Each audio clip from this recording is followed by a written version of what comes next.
There are two main fears that I see that are at the bottom of all self-sabotaging behaviors.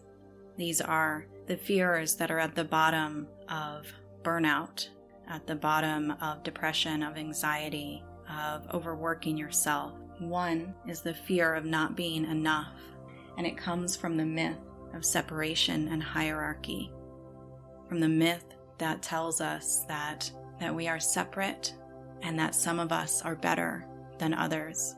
And so rather than working together, knowing that what I do to myself, I do to others, and what I do to others, I do to myself, rather than working together and knowing that we work separately, we work isolated, we're afraid of each other because we're afraid that other people are better than us and they might look down on us. We're afraid that we're better than other people and we judge them. And this is all a myth. At our core, we are all connected. We are all a part of this universe. And whatever we do to ourselves, we do to others. Whatever we see in ourselves, we see in the outside world. All the things that are happening in our outside world right now, they're happening inside of us too. And so that is the first fear. It's that fear that I am not enough, and it comes from the belief that we are separate and that there's a hierarchy. The second fear, perhaps the even deeper fear, is the fear of loss. And this comes in so many different forms.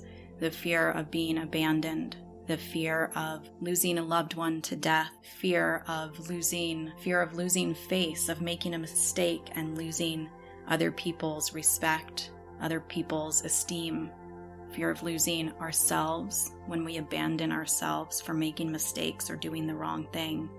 The antidote to that is to find acceptance that loss and grief, acceptance that failures and mistakes, that all of these are not just a part of being alive, are not just a part of the living experience, but that they are the other side of the coin, so to speak, of joy and love and happiness and excitement, that you can't have one without the other. If you spend all of your time being afraid of loss, being afraid of failure, being afraid of self-abandonment, then you also are missing out on joy and love and excitement, on all of the precious, precious parts of being alive.